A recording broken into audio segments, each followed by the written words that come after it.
आपकी ही कुछ गलतियाँ आपको कंसीव करने से रोक देती हैं, लेकिन इसमें आपकी पूरी तरह से गलती नहीं होती क्योंकि आपको जानकारी नहीं है।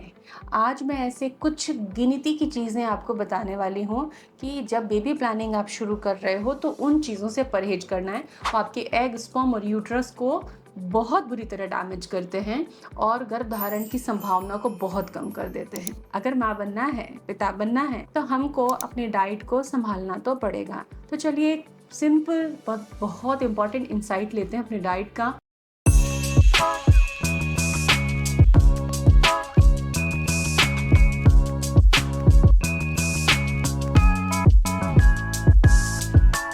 Welcome to Prerna's fertility care. उन्हीं चीज़ों से आपके एग और स्पर्म की क्वालिटी डिसाइड होती है। कोई और डिसाइड नहीं कर सकता बाहर से, केवल और केवल आप ही डिसाइड करते हो। तो आपकी प्लेट में जो खाना खाते हो आप, चाहे नाश्ता, दोपहर का, रात का, स्नैकिंग, वही चीज़ें डिसाइड करेंगी कि एग और स्पर्म क्वालिटी कैसी होगी और कॉन्सेप्शन में कितना वक्त लगेगा। तो चलिए इस एक मिरेकल साइंस को हम समझते हैं कि किन चीज़ों को आपको अवॉइड करना है, लेकिन क्यों अवॉइड क्यों करें उन चीज़ों को, तो उनके साइड इफ़ेक्ट्स भी हम समझेंगे साथ साथ में। वीडियो पसंद आए तो शेयर ज़रूर कीजिए और हाँ, सब्सक्राइब ज़रूर करें चैनल को। समोसा, पकौड़े, भटूरे, बेकरी आइटम्स हमें पसंद हैं। वीकली मंथली क्रेविंग्स होती है, हम खाते हैं। लेकिन क्या आप जानते हैं कि ये जिस ऑयल में बनाकर निकलते हैं, जो फैट कंटेंट इसके अंदर यूज़ होता है, वो इतना हार्मफुल होता है कि वो आपके एग और स्पर्म की क्वालिटी को बहुत बुरी तरह से डैमेज करता है। क्लिनिकल स्टडी और जर्नल्स में ये कहा गया है, रिसर्चेस ये कहती हैं कि ट्रांस फैट और रिफाइंड ऑयल में आप फूड खाते हो, ओव्यूलेशन को गड़बड़ कर देता है और स्पर्म पैरामीटर्स को डिक्लाइन कर देता है। तो सोचिए कि समोसा आपको कितना भारी पड़ रहा है। आप इसकी जगह कोई फिलिंग सेटिस्फाइंग फूड घर का खा सकते हैं। समोसा आप एयर फ्राई करके भी खा सकते हैं। समोसे की जगह आप एयर फ्राई करके पोटैटो बाइट्स, टिक्की, कुछ भी चीज़, वेजी कटलेट वगैरह यूज़ कर सकते हैं। लेकिन मार्केट से जो तली हुई ट्रांस फैट वाली चीज़ें हैं, रिफाइंड ऑयल में बनी हुई चीज़ें हैं, उनको खाना बंद कीजिए। नंबर 2 है एक्सेसिव सोय प्रोडक्ट्स। बहुत लोग वेट लॉस के लिए बहुत जागरूक होते हैं और पनीर में चूँकि फैट ज़्यादा होता है तो वो सोय को ऑप्ट करते हैं, टोफू को ऑप्ट करते हैं। लेकिन अगर आप बेबी प्लानिंग जर्नी पे हैं और ज़्यादा मात्रा में सोय खाते हैं तो बॉडी के अंदर हार्मोनल इम्बैलेंस को आप इनवाइट कर रहे हैं। सोय को हम इन जनरल बहुत रेस्ट्रिक्टेड कंडीशन में इंट्रोड्यूस करते हैं फर्टिलिटी डाइट में, जहाँ एस्ट्रोजन डेफिशिएंसी होती है। मोस्टली आज के टाइम में इतने ज़्यादा एक्सपोजर है एस्ट्रोजन का कि लोगों के शरीर में एस्ट्रोजन डोमिनेंस बढ़ रहा है, एस्ट्रोजन डेफिशिएंसी के केसेस बहुत कम रहते हैं। फीमेल के लिए थोड़ी मात्रा में सोय फिर भी चलता है, लेकिन पुरुषों के लिए ये सही नहीं है। तो बेबी प्लानिंग जर्नी में सोय को रेस्ट्रिक्ट करना चाहिए आपको, क्योंकि पुरुषों में तो ये टेस्टोस्टेरोन को ही सप्रेस कर देता है। नंबर 3 जो हार्मफुल फूड है वह एक्सेसिव कैफीन। एक्सेसिव का मतलब क्या? दिन में 1 कप से ज़्यादा कैफ़ीन अगर आप लेते हैं, रेगुलर बेसिस पे लेते हैं, मील के साथ ले रहे हैं, कई बार कैफ़ीन लेना और कैफ़ीन लेने के टाइमिंग की वजह से भी उसके साइड इफ़ेक्ट्स बढ़ जाते हैं।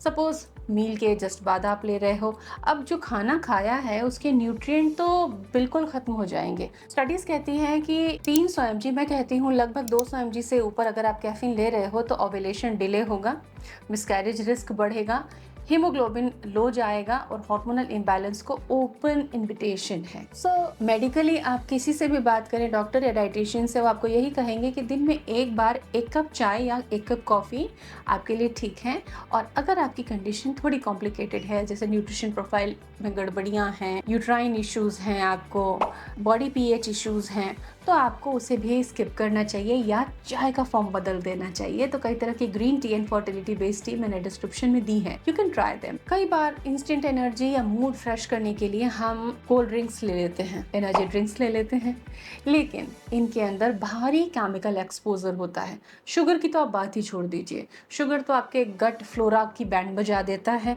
जिससे कि हार्मोन और एस्ट्रोजन प्रोजेस्टेरोन बैलेंस गड़बड़ होता है। फ्रेश फ्रूट जूस आप ले लीजिए, चाहे आप मार्केट में हैं, मार्केट में फ्रेश फ्रूट जूसेस मिल जाते हैं। अगर इतनी क्रेविंग है तो आप उसको ले सकते हैं, लेकिन पैकेज्ड कोई भी जूस, कोल्ड ड्रिंक आपको अवॉइड करनी चाहिए, बिकॉज ये बॉडी के अंदर इंसुलिन के लेवल को डिस्टर्ब करते हैं। एग की क्वालिटी इससे गड़बड़ होती है। ब्लड फ्लो जो जाना चाहिए आपके ओवरीज, यूट्रस में, उनके अच्छी फंक्शनिंग के लिए, वो भी गड़बड़ होता है। हैवी पेस्टिसाइड फूड, बहुत सारे फूड ऐसे हैं जैसे कि पालक, शिमला मिर्च, गोभी, एप्पल्स, ग्रेप्स, ये कुछ ऐसी सब्जियां हैं जिनका केमिकल एक्सपोजर बहुत ज़्यादा है। इनको उगाने में बहुत ज़्यादा केमिकल्स का यूज़ किया जाता है। तो इनको vinegar wash, plain water wash करके 20-30 मिनट अच्छे से सोकिंग वॉशिंग करके आप यूज़ कीजिए, जिससे कि अब हमारी मजबूरी है कि हम ऑर्गेनिक नहीं हमेशा ला सकते, अवेलेबिलिटी की प्रॉब्लम है आपको। तो एंडोक्राइन डिस्रप्टर्स होते हैं ये पेस्टिसाइड्स, तो सब्जी फ्रूट्स को अच्छे से आप वॉश कीजिए।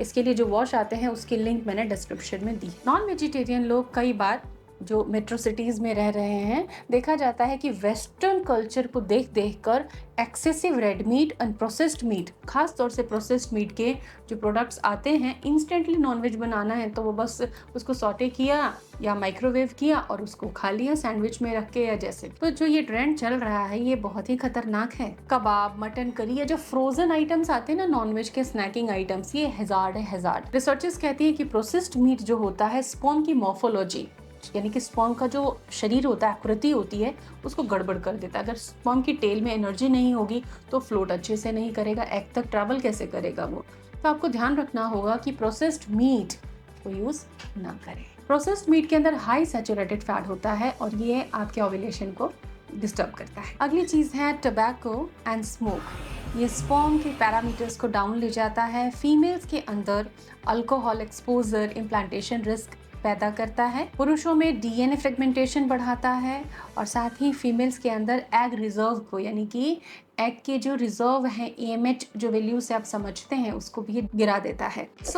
एक इंसाइट है इस वीडियो का, एक क्रक्स है कि राजसिक और तामसिक दोनों ही फूड नहीं खाने हैं। ज़्यादा फ्राइड फूड राजसिक हो जाते हैं और ज़्यादा मीठे फूड जो होते हैं तामसिक हो जाते हैं। सात्विक चीज़ें खानी है जैसे सब्जियाँ, दालें, साबुत अनाज, ताज़ा पका हुआ खाना, ये सात्विक आहार होता है। प्राकृतिक मीठी चीज़ें भी सात्विक होती हैं, आप इनको खाइए। बहुत ज़्यादा तेल, मसाले, तले भुने से परहेज कीजिए। इन तरीकों से कंसेप्शन आसान होता है, नेचुरली कंसेप्शन भी बहुत सरलता से हो जाता है। Thanks for watching.